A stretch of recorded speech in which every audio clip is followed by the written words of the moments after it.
So one of the best things about owning a full frame body camera is the ability to be able to shoot a lot wider than normal. But on top of that, one of the worst things about owning a full frame camera is how expensive it is to get a wide angle full frame lens.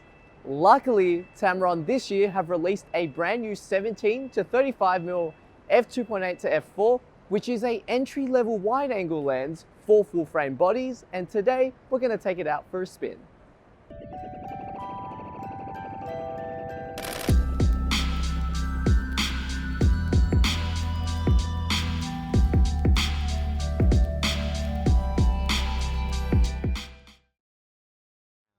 Bro, who was using this at ISO 2000?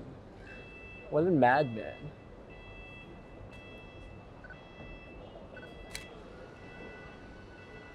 So today we've got the Tamron 17-35mm mounted on a Nikon D750, as this lens is excitingly made for full frame DSLRs, and one of its first to be at an entry-level price point with this focal length and this aperture performance. So now I'm just going to run over the design aspect of the Tamron 17-35. So when you pick it up, you'll instantly notice that it is super lightweight, weighing at only 460 grams, and it is really compact, meaning it can fit into a lot of bags and really won't be a nuisance when you're traveling around everywhere. Secondly, it's well rubberized on the focus ring as well as the zoom ring, and on the left hand side you've got a autofocus to manual focus switch, but there is no image stabilization switch, and that's because, well, the lens doesn't have image stabilization. In terms of construction wise, as you would know from the G2 lineup, the 17-35 borrows the same construction elements, and although it is made out of plastic, it does feel strongly reinforced, solid, and best of all, it's weather sealed. And in particular with the 17-35, it's got leak seals on the inside for just a little bit more added protection when you're out there in the wet. As soon as I picked up this lens as well, I noticed one thing when I instantly pushed the autofocus button, and is that the lens focuses externally. So when you push the AF button, on the outside the lens will start moving, meaning when you're resting your hand, make sure to not put it on the front of the lens, make sure to keep it near the back next to the zoom ring, so that when it's focusing you don't interrupt it.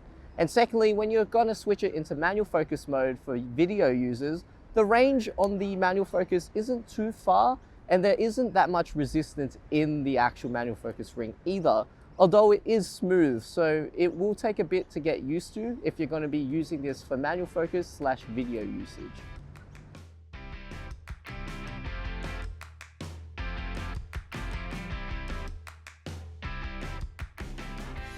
So now we're just going to go over the key features of the Tamron 17-35mm. So first off, it's got a max aperture range of f2.8 to f4, which means that at its widest, you get a bit more control over depth of field than at its tightest. In terms of the actual aperture blade diaphragm, it's a 7-rounded blade, which means you're going to get some nice creamy bokeh out of it. And if you're going to be shooting this in really harsh sunny conditions or really want to stop it down, you have a minimum aperture of f22 to work with. The lens is coated with B-bar coating to help control against chromatic aberrations, reflections, ghosting, and flaring, and it's doubled up with fluorine coating to help protect against the elements and any smudges from your fingers. And like any other Tamron G2 lens, it's got the option for you to use a tap-in console.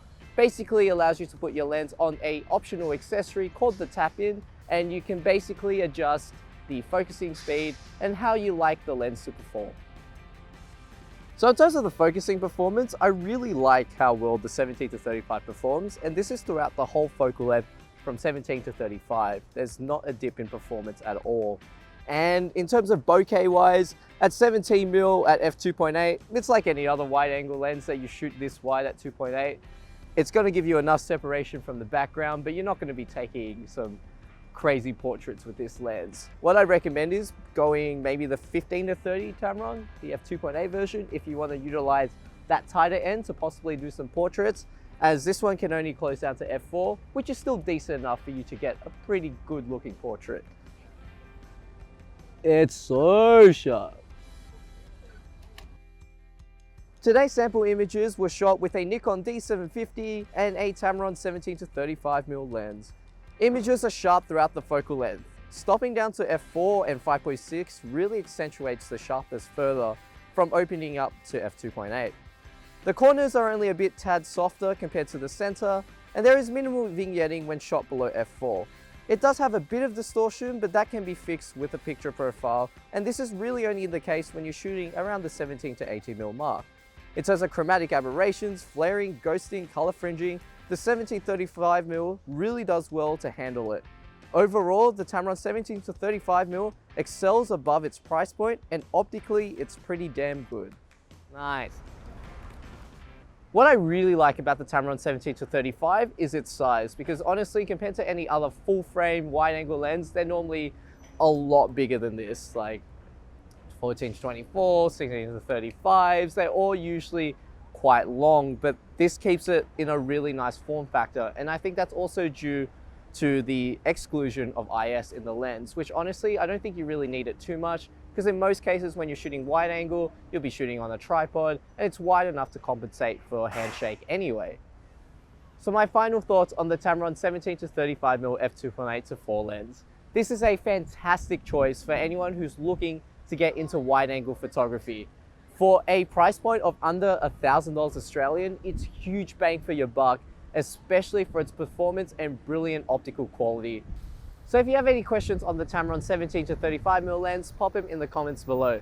Make sure to follow us on our Facebook, Instagram, and our blog, which links to those are in our description below, so you don't miss out on our latest updates in store and any events that we have coming up. If you want to purchase the Tamron 17 to 35mm, we have links to it in our description as well as the pinned comment below.